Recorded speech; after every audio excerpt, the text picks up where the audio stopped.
Hi everyone, it's Natalia on Luxury with Natalia Yachting International Radio. I have a special guest all the way in London, UK. How are you today, Burak? I am all right, Natalia. How are you? Fantastic. We go back a few years when A, I ha- was a handful of years. Don't mention numbers because then it will reveal our ages. That's not good. Absolutely. We'll conceal that, no problem. Now, Burak, you are an award-winning head concierge and guest service professional at the amazing Hilton Metropole in London. Tell us a bit more about that. Oh God, where do I begin? Hilton Metropole on its own, Lily, a property that's worthy enough to have its own postcode because it is the largest Hilton property outside of US. I have almost 1,100 rooms under my belt. And for those who do not know how the world of concierge works, for most of the world, the operation is usually 7 a.m. to 11 p.m. But those key cities like London and Paris, the operation tends to be 24 hours. And following suit, my operation is 24 hours. I have a full concierge that functions 24 hours a day. I have a full porter team that functions 24 hours a day. I am under the impression I am the only Hilton branded hotel in the world that has a page team that reports to me, that runs our errands and takes care of the guest needs. They are with me 7 a.m. to 2 a.m. every day, and my door team is there 7 a.m. to 11 p.m. Every day. So it is a rather, let's say, crazy pace, crazy environment. It is not unusual for me to answer 20, 30 emails and go to bed at midnight. And by the time I wake up at 6 a.m., I have another 30 emails waiting for me. Goodness. So how do you make yourself look so amazing considering all the time that you spend working? I'm quite fascinated. I must get some tips off you. First, I think the primary thing is if anybody is under the delusion that being a concierge or going through the ranks and becoming a department head, becoming a head concierge is a job, I hope my colleagues will agree with me. It is not a lifestyle. You have to be committed to it. You have to be a lover of interacting with people, helping people, supporting people. You have to be a lover of dining and wining. You have to be a bit of a social animal. And then if anybody goes into this business thinking that they're going to work 9 to 5 Monday through Friday and get a paycheck in their bank account at the end of the month, I can guarantee you that's not a job for them. It will chew them up and spit them out before they can say hopscotch. It is a very heavy pace. It is relentless. It forces you to think outside the box. On the flip side of it, of course, it is very fulfilling. Because in many things that we do, it is borderline instant gratification. You see the results of your sweat, the fruit of your labor, rather rapidly by virtue. You find yourself solving problems, and if you're inclined to be an individual who likes helping people, supporting people, caring for people, it is exceptionally rewarding. And in plain English, I guess every rose has its thorn. It is fun, it is rewarding, it is great, it is energizing, it teaches you a lot. But yes, as you said in the beginning of your question, it also is rather exhausting. There's never a dull moment in our lives. Yes, for sure. And being in London, the capital, the hub of a lot of entertainment and culture, and especially shopping now with Christmas and New Year coming up. So you must be extremely busy, and especially the bookings that you have to do. And how do you, considering the hotel you're in, how do you prioritize requests, if I may say so? Or does that not happen? Everyone is a priority. Exactly. Everyone is a priority, but equally, it all comes from weeding out what is actually needed rather than wanted. You need to be able to ask the right questions to the individual to dig out what they're after first and foremost. The word shopping is a broad term, going back to the keywords that you use. Everybody's budget is different. For someone who's on an average income, spending £200 is a big sum. But for some, £2,000 in a blink of an eye is not even an amount to mention. So one's trash, the other's treasure, you know, the age-old saying. And when it comes to this time of the year, that rule pretty much applies. Everybody has their preference, everybody has their own likes, everybody has their own aspirations, and it is in a way our responsibility as almost like the bottleneck of that information or the gatekeeper of that information is to extract that data out of them and see actually what they're really after. Because a lot of tourists, and it doesn't just apply to this time of the year, throughout the year, they want to come to London. This is their first time, and they're like, okay, I have 2 nights and I have to go for dinner. And in this day and age of electronic life, they go, oh, top 10 restaurants in London, right? And everybody wants to go. But not every restaurant is suitable for every person. Just because it is rated top, it doesn't necessarily mean it's going to be suitable for that individual. And not just for the price point, but also in terms of atmosphere, in terms of whom they're dining with or what the occasion is, and so on and so forth. And so it's our responsibility to make it a little more personal with that guest, with that individual, and to dig out that information and fish out that information and then just guide them accordingly. Yeah, for sure. And does it help to have a multicultural upbringing, or the fact that you speak several languages? How does that affect being a head concierge? But you know this better than most people, being a polyglot yourself.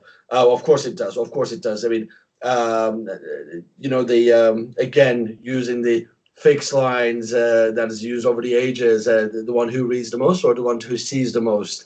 I am a firm believer that in our line of work, the one who sees the most has definitely an upper hand on what's going on, because you don't read about the cultural sensitivity, you live the cultural sensitivity. You don't read about language or keywords, you know those languages, or you know those keywords. You know how to address people, you know how to approach people. It starts from literally presenting your business card and using 2 hands and making an eye contact, to that firm handshake, to the farewell and the embrace that you give them. Of course, I think it makes incredible amount of difference. Incredible amount of difference. I am fortunate enough to have lived and worked in multiple countries. I have traveled extensively. And it allows you to relate to individuals that are standing in front of you, and equally for them to relate to you and build that trust, build that rapport a lot faster. It plays an incredible amount of sort of a power and role in the overall day-to-day interaction we have with our guests. Absolutely. I mean, I'm looking at my team. I have a Sri Lankan, I have an Indian, I have an Italian, I have a Polish, and I have a Spaniard, and I have a Filipino. And this is just my concierge team. Right. And if I think about my porters, my runners, and my doormen, I can add most probably a handful of more nationalities under that. And that is incredible, because you just pull the right person to do the right thing for you in their own language.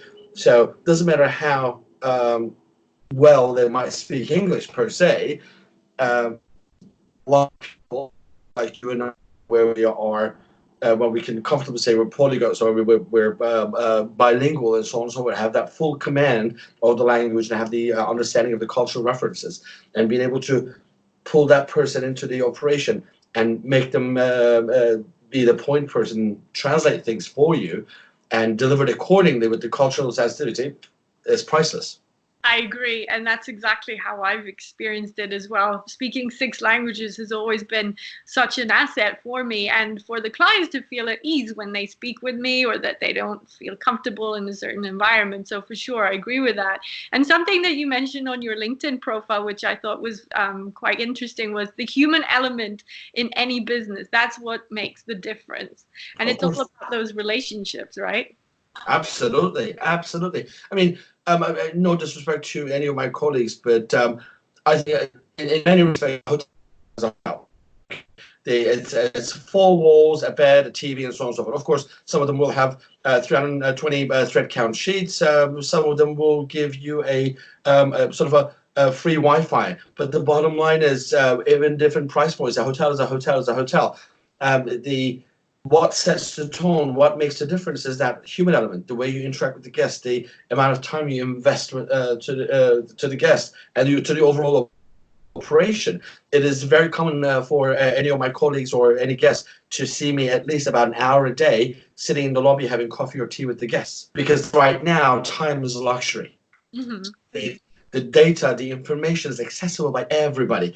When I first got into business 20 odd years ago, we were the gatekeepers. We had the knowledge. The guests most of the time had no clue where they should go, what they should do, so they would come and pick our brains. I need to buy this, I need to go there, I want to have a dinner, blah, blah, blah. No, it's not like that anymore. The electronic age changed the travel industry tremendously. The guest usually comes now informed. Going back to what I was saying about top 10 restaurants in London, Google search, they come and say, okay, I've got this list of 10 restaurants. Which one do you think I should go to? And our role changed from being the person who holds their hand and walks them across the street to a person who says, to be honest, in my humble opinion, looking at you, listening to what you're saying, I think this is what you should do, and weed out that information for them and fine tune it for them. So yeah, that's it. I was going to say, for sure. And how do you even have time to experience these amazing new pop-up restaurants and new shows that are coming out? Do you get to see them and experience them yourself? Well, if I don't, I won't be able to function. A simple example, last night I met up with some restaurateur friends of mine.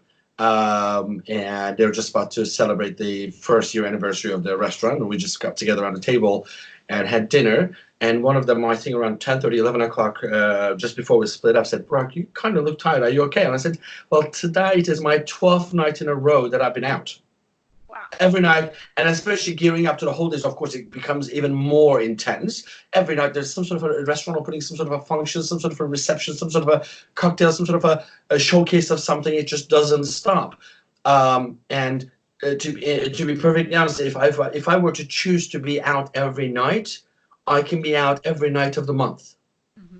I find myself weeding it out myself and seeing, okay, this would be relevant for my guests, this would be relevant for the season, and so on and so forth. Pick the correct ones and attend those events and functions and dinners, because otherwise it just doesn't stop. But yes, I have to. That's one of my strengths. That's what are the key things that are expected of us, especially those of us who are in leadership role.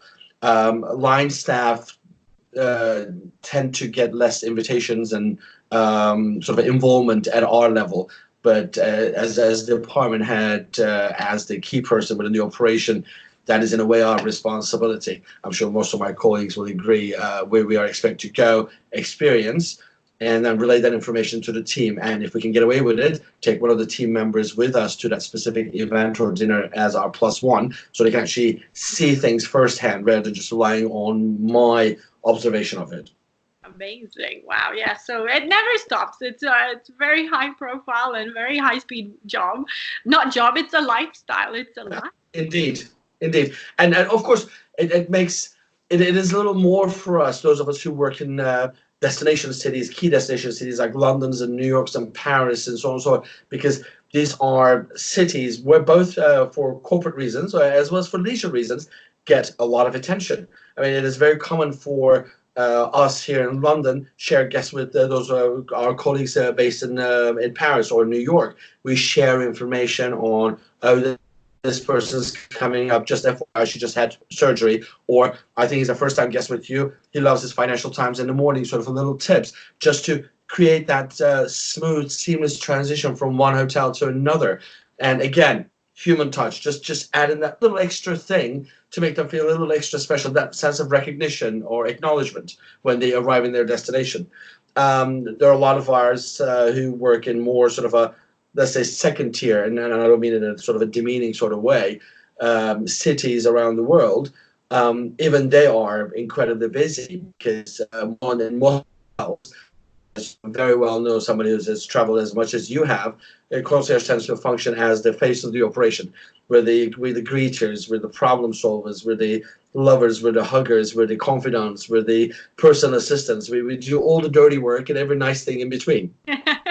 love to be a fly on the wall behind you to see how your day goes. But I don't envy you. I know I've got a crazy schedule, but not as crazy as yours. But it's satisfying, like you mentioned. And you have to love what you do. And the passion is what comes out at the end of the day. So just out of interest, do you have any anecdotes for us that you could tell us? Something like the most ridiculous request you ever received? Why does this question always come up in interviews? Listen, of course we do, and the more exposed you are, more well you are, with sort of a more prominent your hotel is, or the city that you work in, it is in a way unavoidable to have crazy experiences throughout your career.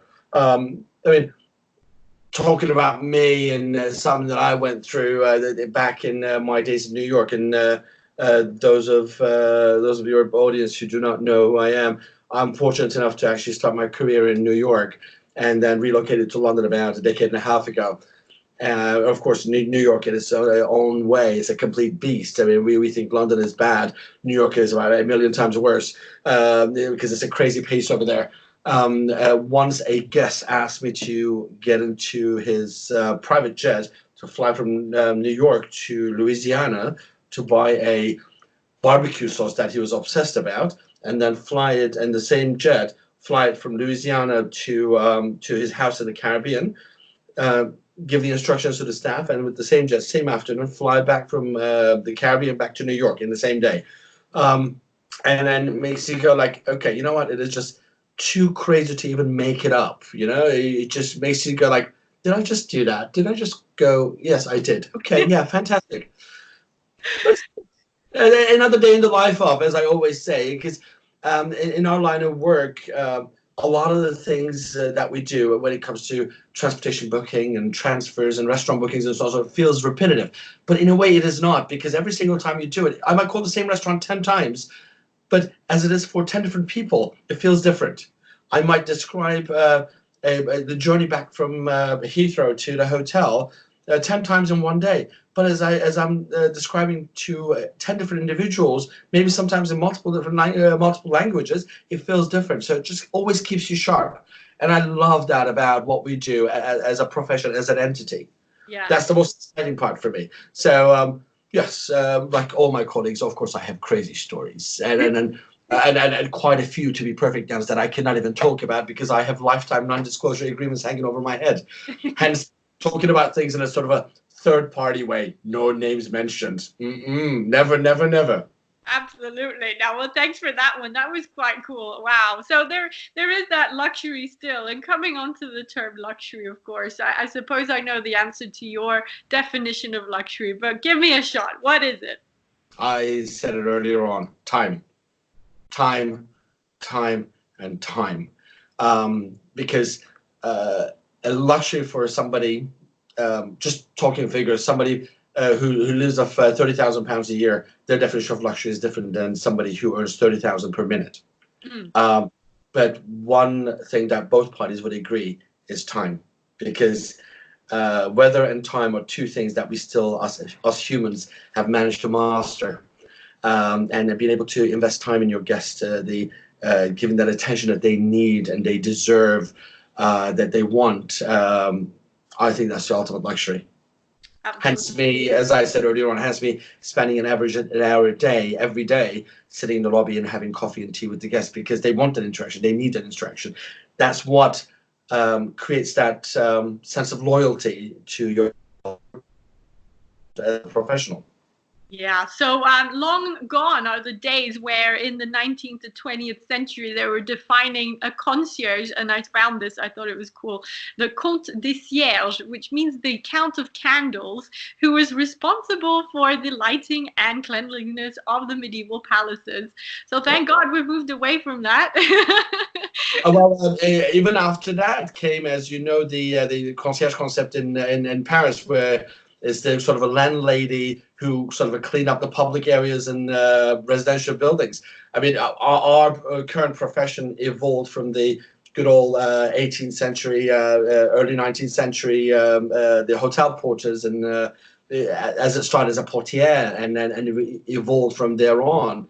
And right now we are a global entity. I mean, even the non-hotel people love to use the term concierge to define luxury, to define service. It is not that common to see medical concierge here, or airline concierge there, shopping mall concierge here, whatever. It defined how service should be, how human interaction should be, how help should be addressed in many parts of the world. Correct. And even nowadays in yachting, in the industry, we have different terms for example, charter managers. It's moving away from the term charter manager and more like also lifestyle manager or adventure managers.